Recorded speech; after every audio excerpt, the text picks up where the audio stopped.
the I Am Rapaport Stereo Podcast. Live. You down with Rapaport? Yes, I am. You down with Rapaport? Yes, I am. You down with Rapaport? Yes, I am. You down with Rapaport? Yes, I am. You better tune in, IamRapaport.com. Cause every single podcast, you know he drops bombs. I seen him on set, a seasoned vet with true talent. Catch him on his way to CrossFit, rocking the New Balance. He asked me to do the track cause he know I rhyme elite. But I'm just waiting for the Robert De Niro line of the week. Breakfast of Champions, hosted bagel, cream cheese, and lox. This is I Am Rapaport, the show never stops. You might catch him out in public, stretching his knees. But if you don't listen to the show, yo, wig up please. Wig up please. This is the I Am Rapaport Podcast. This is the I Am Rapaport Podcast. I'm here with my sidekick, G Moody. What's your name? G Moody. I saw this photograph, and I said this before also. I don't want Hollywood apologizing or explaining themselves about these hacked emails. Stacy Pascal, she's the co-chairman of Sony Studios. Listen, my advice to you is to tell everybody to fucking fuck off. You don't have to explain yourself for your private emails and your private stuff. If people are offended, you deal with that privately. But as far as apologizing, Sony, your shit was hacked. It was stolen. I support you 100%. Don't apologize. Don't explain shit. What people say in the privacy of their own shit is the privacy of their own shit. It's fucked up that it got out there. Don't apologize. And I would hope that Angelina Jolie doesn't feel offended by that either. Because I'm sure what the actors, I'll tell you this for a fact, what the actors say about the studio people is way worse than what the studio people say about the actors. Do you understand? I'm not fucking privy to what was said about Angela Jolie. What is it? Was there anything about her? It was something to the effect of Angelina Jolie being spoiled or something like this. This is a private email. Right. That's what she said. Yo, did she say something about them black kids? What? You know, the black kids should be fucking adopting this shit. Like they've the accoutrements. No, she didn't say anything about the black kids. See, I want to get into that shit. What do you want to get into? You in Hollywood, right? Yeah. How long you been making movies? Your first movie, Zebrahead, right? Yeah, I'm in Hollywood since 90. I think you were 19. I went out there in 89, actually. And I'm seeing a lot of these cats adopting black kids. Yes. As if they were Gucci bags.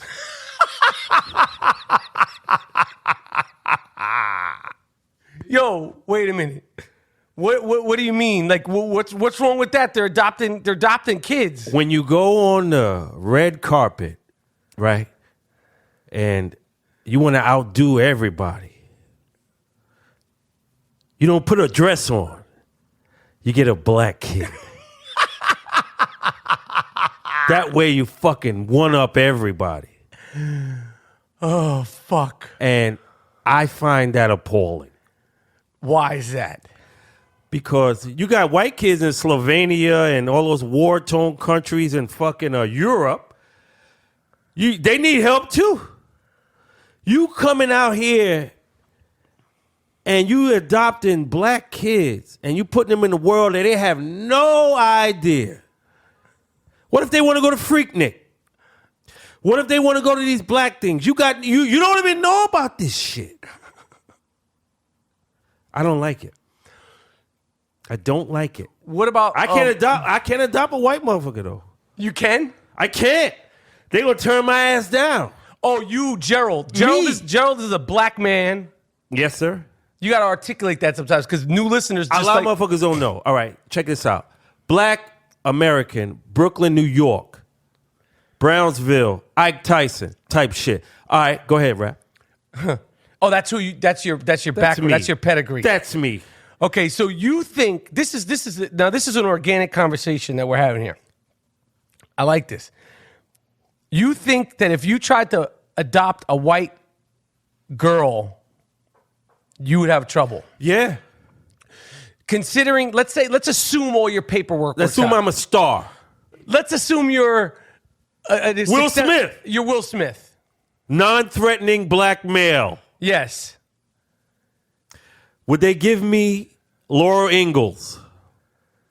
Would you want Laura Ingalls if you were adopting a kid?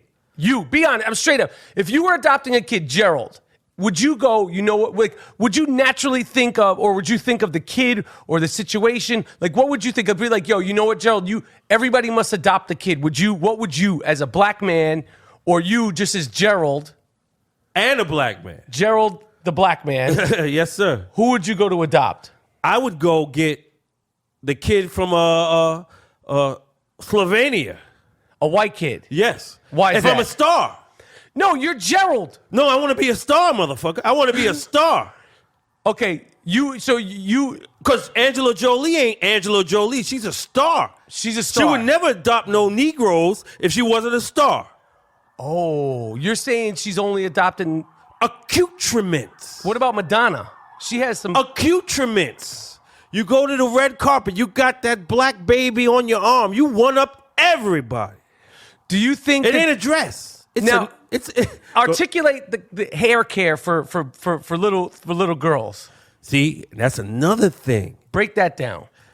So, Angela Jolie, how you getting that little girl hair together? Who you going to? Brad Pitt don't know shit. About braiding little girls' hair? Brad Pitt don't know shit.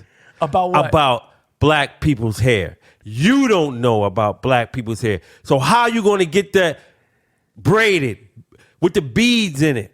How you going to do it? Where you going to go? Where do you know to go? Crenshaw? South Central? Have you ever been there? No. See? That's the problem. See? And you change them all around. And they don't know shit about themselves. See? It's terrible. I ain't with it. This is the I Am Rapaport podcast, and we're discussing adoption of white children to black parents and black children to white parents. Obviously, adopting any kid is a great thing. It depends on your intentions. If you a star, why the hell you just going for black children? You can't get no white motherfuckers out there? You can't get no little white babies? They fucked up in Slovenia. And what's that other? Oh, they fucked up all over. Why are you only going after the black babies? It's accoutrement. It's like a pocketbook. Because you competing with somebody else. So if they got a dress can't compete with a black child. That's good. That's good. That's really good. Right or wrong? I understand what you're saying. If you got a red dress and I come out there with a fucking black baby, right? TMZ gonna be like, yo, this motherfucker done did everything. See? But speaking of TMZ, we were talking the other day about TMZ photographers, and I was thinking TMZ needs to hire gangster disciples, which are as photographers. People, let's say you got some gangster disciples that are in jail and they looking to fucking turn their lives around. Why not set up a program so where they could be your photographer? And the benefit of TMZ hiring photographers that could fuck shit up is that you're never gonna get turned down again.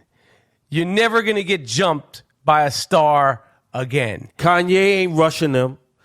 Nobody's rushing them guys. So TMZ, we're saying, and it'd be good for the community. It's good for the brand. You're helping out of jail people that are looking to turn your job or turn their lives around. You give them a camera and you say, go fucking chase all Kim the Kardashian, stars. All the stars. And then where what you got? We got no fucking uniform. Wear your pants down. We're going to give you the camera and teach you how to do it. But wear what you got on.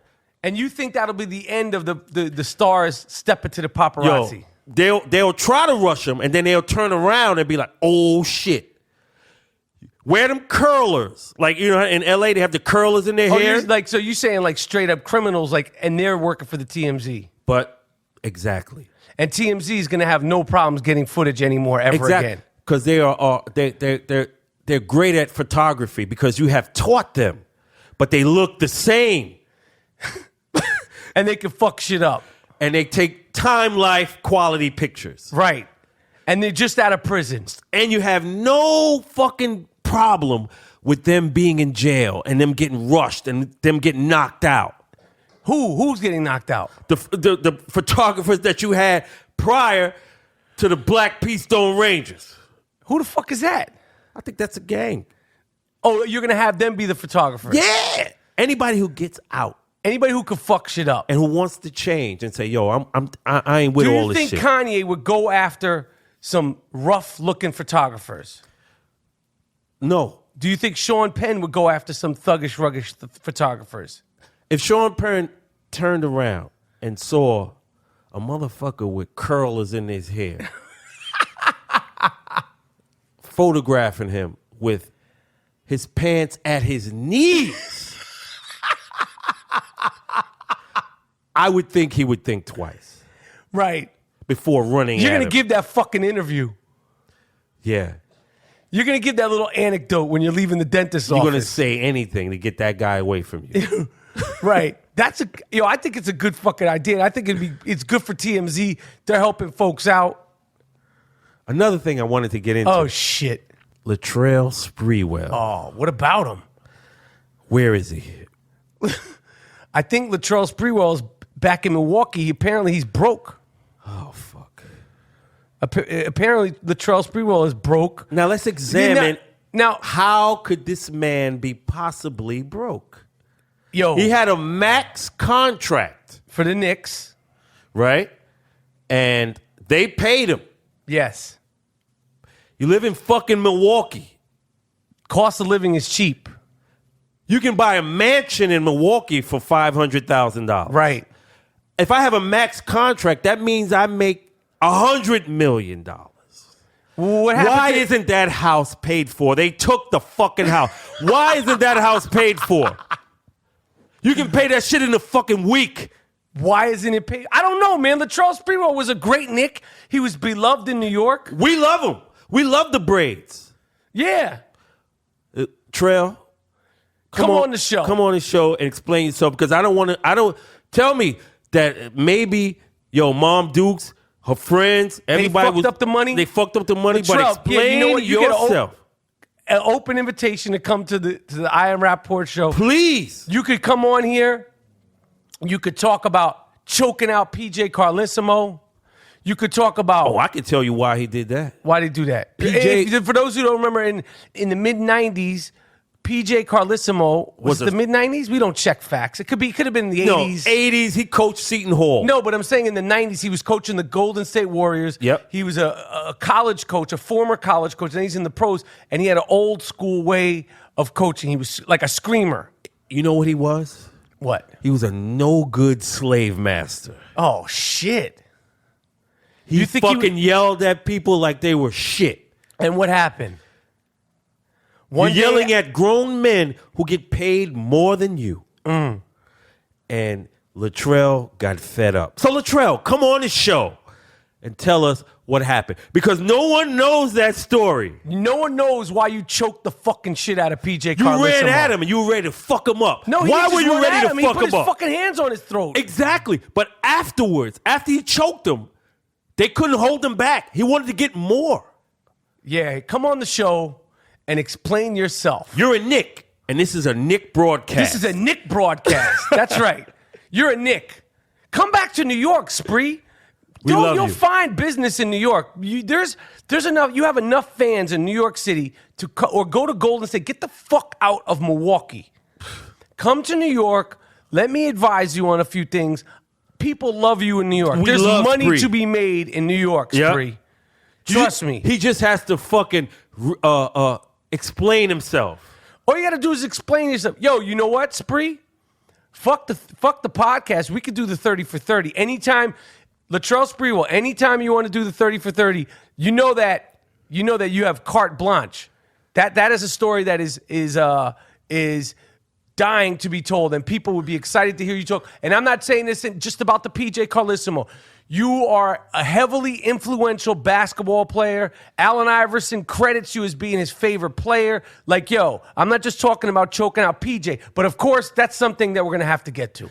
And how the fuck did you wind up losing your house in Milwaukee? And I say this with all due respect. right, we need to know We're that. talking shit because you're not here, and we're kind of talking like making light of it. Obviously, we're not. I'm not making light of it. I am kind of making light of it because you're not here. I wouldn't do that in front of you because you do have a reputation for getting busy. And he I played. wouldn't talk greasy to Latrell Sprewell because you know can't. why? He choked the fucking coach out. So the way I'm talking now, Gerald, I got to be honest. If I was in front of Latrell, I'd be a little bit more cautious with what I'm saying because he doesn't play that shit. And He proved that he doesn't play that shit. and he would be a great guest because he played with my man Jamal Faulkner. Yes. And, yo, Latrell Sprewell is very, very, very, very a great spokesman for the New York Knicks. He was, he was savvy with the media. He was very honest with the media. He was very, I fuck with you, Latrell. You're a great Knick. You were a great player, heavily influential to other players. And, I don't like how your career ended, and I don't like that you lost your crib in Milwaukee. And Latrell Sprewell, you now have an open invitation along with the father of the daughter who is trying to sue them in New Jersey. And who we suggested, instead of suing your father and your mother, who you don't speak to, go strip. Go strip to pay for your college education. Didn't we say that? Yes, sir. Go get on that pole. Get on that pole and pay for yourself. Yeah, don't sue your parents and not speak to them. Right. I'm on the parent side. You sue your parents, and these are the people who gave you life. They wiped your ass. You're a piece of shit, and you should be on the pole. I'll give you $1. I don't like that girl. And maybe there's more to the story. We don't fact check here. No. We take everything at face value. Associated Press. That they fucking give us our news. Yeah, that's how we get it. Anyway, this is the I Am Rapaport podcast. We'll be right back after this minute.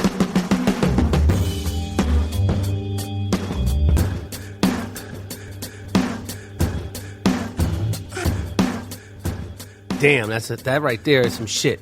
So, that's some good shit right there. That's a fucking nice, funky ass.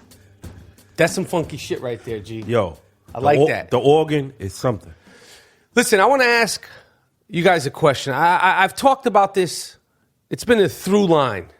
Two of the through lines of the I Am Rapaport podcast are my loaf or people dropping out their loaf in general. Mm-hmm. That's a staple of the show. Yes, sir. Another staple of the show, something that I like to discuss, are big asses. Word. And I say this with all due respect, okay? This is not. I want this show to be friendly for men and women, women and men, all of it. I like big butts, and I cannot lie. These other brothers, they can't deny. Seattle. I prefer big asses, and I said on an episode before you joined us, Gerald, yes, that Kim Kardashian won probably the big ass contest of all time. And it's ironic because she's like the Larry Bird of asses. She's like the fucking Chris Mullen of asses or the Dirk Nowitzki. You get what I'm saying? This is a white girl. I have to disagree with you, my friend. Oh, okay. Why? You can see ass like that on the train, subway, Chicago, New York. And she put shit in her ass to get it like that. Ooh, I didn't know that. Do you think that that's not her real ass? Because if that's not her real ass, she immediately gets taken off my list because I've never felt a fake ass, and I honestly don't want to, because the times in my life where I have felt fake breasts on women, 99.9% of the time, I did not know they had fake breasts until I felt them. And how it feel? It's alarmingly hard, right? and unnatural. Right. And I have felt the best ones that you could get. And the skin And you feel and you can tell artificial. that it's fake immediately. Yeah. And it's shocking because God don't make shit like that. if I had a fake loaf, Right. if I had a fake dick or a dick attachment, It would feel different. so if I was to take out my loaf on like- a woman and then she's like, wow, that looks good, because the fake breasts, if they're done well, they'll look good. But once you really see them from all the different angles, you see, I don't care, you're always going to tell that they don't look natural, because Right. even the nicest of the nice natural big breasts, they have flaws. That's a good point that you just So made. if I had a fake dick and the girl was like, we were, I don't want to be too vulgar, and she touched my fake dick, How would she know that it was fake? because the same way I would know that That her ass the was breasts fake. are fake. You know immediately. Have you ever touched fake breasts, Gerald? Yes or no? I think so. What do you mean you think so? No. I mean, shit felt hard. I mean, Wait, you supposed to feel soft ass shit. Have you ever not felt fake tits? Because I have. I Felt, think so. Okay, you think so, but I know for sure that I have felt fake breasts, and they don't make me comfortable. That's what I'm saying. Okay, and once I touch them once, I never touch them again. So you're saying, wait, what do you mean? I'm saying I've been with women that I've been with intimately more than once, and once I feel that you have fake breasts, I will not touch them again. Do you understand what I'm saying? Why will you not touch them? Because they're harder than usual. Because they're harder than usual. They don't feel normal. Right. I feel like the woman is probably always conscious that I am touching a fake breast, and I know I am always conscious that I am touching a fake breast. So the point being is, why can't I get a fake dick? Right. Is that okay? I would think because it would I be don't harder need than one. usual.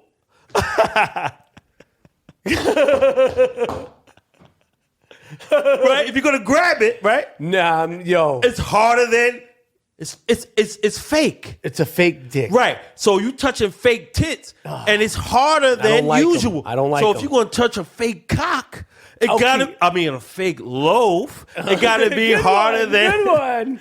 it gotta be harder than usual. So you get amped. You get more props. Nah, man, they're gonna know it's fake. And once you know, the point of the conversation wasn't supposed to be about fake tits or fake loafs. The point of the conversation was originally about fake asses. Which is a whole new phenomenon. Yeah, let's get into it. And we initially were talking about Kim Kardashian and her world famous ass. And Gerald is saying that if you go on the subway, like the 6 train, remember Jennifer? train. The 2 train. To go up to the Bronx and go through Brooklyn, you can see an ass like that every 5 seconds. You know? And these motherfuckers is getting all gassed up over this chick. Yo, just fucking ride the train. Go to a D'Agostino. Go to Chicago. Go to fucking All you gotta do is go to D'Agostino's. In New York City, if you go to a supermarket called D'Agostino's or Pioneer. Pioneer, Fine Fare. if you want to see Met Food. if you want to see some of the best asses in New York City, Go to go to those supermarkets. Boy, yo. And you will see, this is a tip. If you like to see beautiful women with nice asses, fat asses, but I say fat meaning good, like Run DMC said, bad meaning bad, not bad meaning good. Fat asses, man. Fat asses meaning fat asses meaning fat asses meaning good. Good. Go to fucking... Shapely. Shapely, nice. In New York City, guarantee you, this is where you go. D'Agostino's. Fine Fare. Met Food. Pioneer. Stu Leonard's. Yonkers. These are all grocery stores in New York City. They're not like Whole Foods and they're not like Trader Joe's. They are local supermarkets that are in New York City. That would be where you see them Kim Kardashian type ass, but you don't see it. You see the original ass, and you see the real ass, right? Where you be like turning. Yo, we need to sponsor A Miss Fat Ass of New York City. Miss Pioneer. Miss Pioneer. Hell yeah. A supermarket ass contest. The I Am Rapaport is looking for sponsors to do the supermarket ass contest. In New York, yeah. And it's going to be totally dignified and respectful. Yep. And we're going to give away some money to some of these girls. And we're going to do some other shit. That's a good idea. And everybody would love to see it. Ooh. They would love to see Yeah. it. Because So- God gives them the masses. So, and it's for us to look. Why else you got to ass that look like that? Man, that's a good Right? point. Why else do you got to ass that's shaped like that? So I can turn around. Yeah, there's no other reason why God would. He wants Right. you to look at the ass. Right. He's not putting those asses on the planet for them not to be looked at. Right. Just like a beautiful sky should be looked at. Right, exactly. That's Or a why it's beautiful shaped. painting should be looked at. That's why it's shaped like that. Or a beautiful car, or a beautiful piece of art, or a beautiful building, a beautiful piece of architecture. A fat ass. So why not highlight it Why not in just a contest? But you know why they can't highlight? Oh, we're going to highlight it in the contest. Yeah, we're going to do our shit. Of course. We're going to do our shit. But they have to hide them on the street because guys like us, Yeah. It's too much. it's too much. Yeah, it's too you much. can't walk around with that ass. Because you just fucking look at it and you be like, damn, word. All you say is word. Like in your mind, you just be like, word. You fucking... So like we wait, don't wait. get on no Bill Cosby type shit. No. I'm just looking at it like it's like It's like art. art. I'm 'Cause not a fucking animal. I might say God bless you. That's all I might say is like if you have a really nice ass at this point in my life at 44, I'm going to be honest. I will bless a woman. I will say she'll walk by, What and I would say, I say, God bless you. and what I would say was like, I just admiring God's design.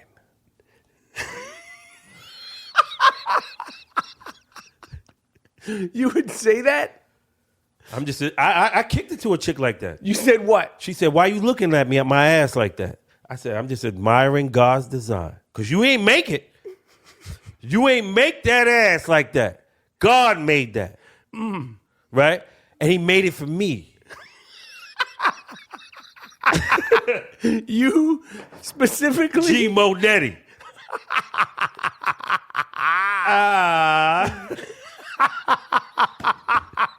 All right. Get that funky music, brother. Oh, shit. That was funny, man. Yo, that's it. We're going to sponsor that contest. This is the I Am Rapaport podcast.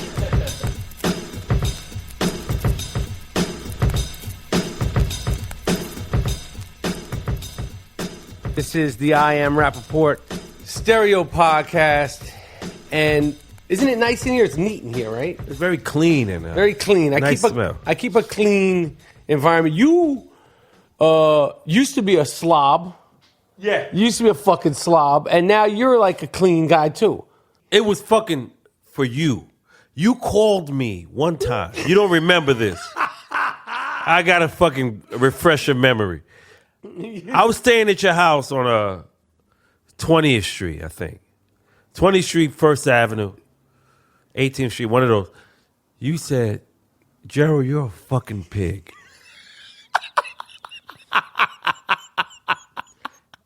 And I looked around, and I had clothes everywhere.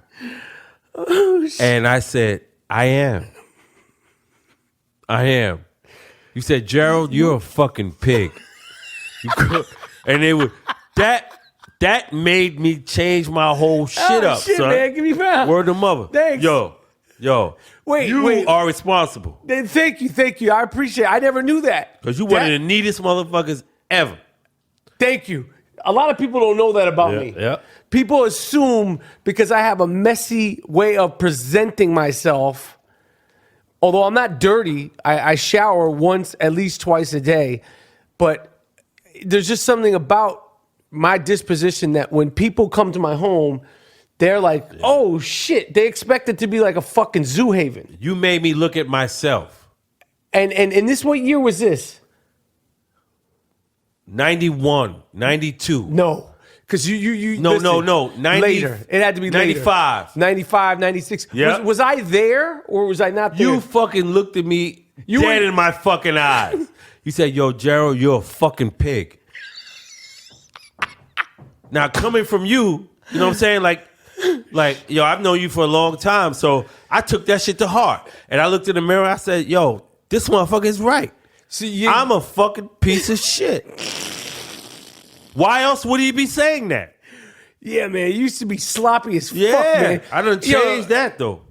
I remember there was a girl you told me about. You said you would go into her house and it was like almost, she was so disgustingly messy that it was almost sexy. Yeah, yo. I went to her crib and it was fucking like a train station. like newspapers in the corner. Get the fuck out of here. Fucking shit thrown everywhere.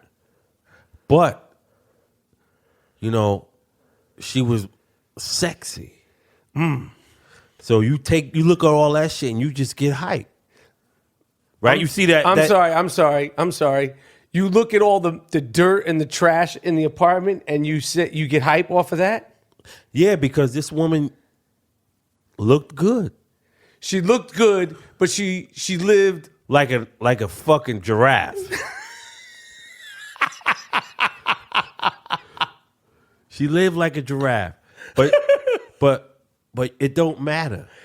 So that was at that time because you fucked up too.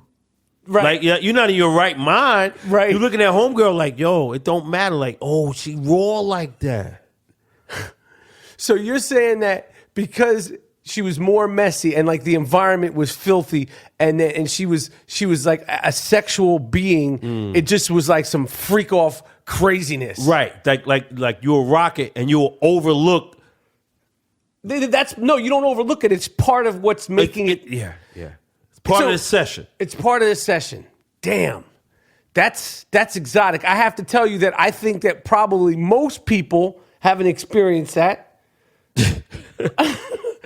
And secondly, there's some that are probably going, yeah, I know what you're talking about. Yeah, hell yeah. Yes, but I would have to say the majority of men steer clear of those kinds of broads. You seem to...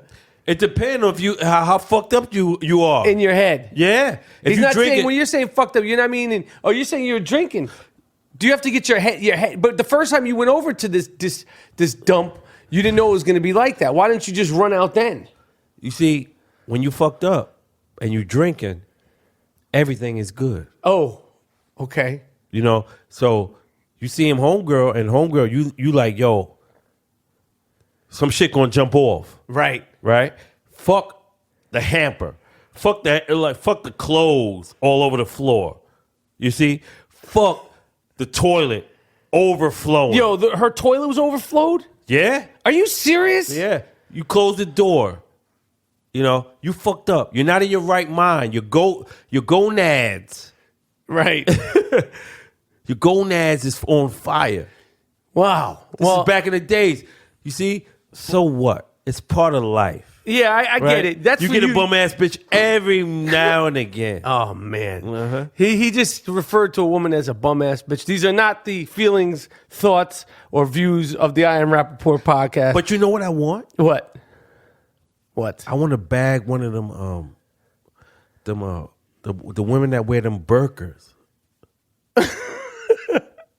The Muslim women? Yeah, I tried to bag one on the train. You saw one? Yeah. And what'd you say to her? Yo, it's hard, son. It's hard. Did you get any conversation? Nah. What did you say to her? I said, Allahu Akbar. God is great. You said that to the lady? Yeah. And she said what? She fucking walked away. But you know what? If you can get one of them, you ain't got no problems. You know why? No fucking problems. Because they fucking know their place. So you're saying... Like she got her eye... Like her eyes are the only thing that's fucking open. Right. She's there just for you. Right. And you can bring her on. But there's no guarantees. There's no guarantees because once she loses the burqa... How's she gonna lose that? Well, you're going to have it keep it? What if she change? I got 10 wives. She just won. Oh, you mean if you were one of those guys? Yeah. Not you yourself. Yo, if I could have 10 of them, they don't wear no Gucci shit. Right. It's cheap. It's fucking cloth. Right. That's Just buy good. fucking 100 of them shits. Right. You could buy. You could keep her nice. And it's like $1. Right.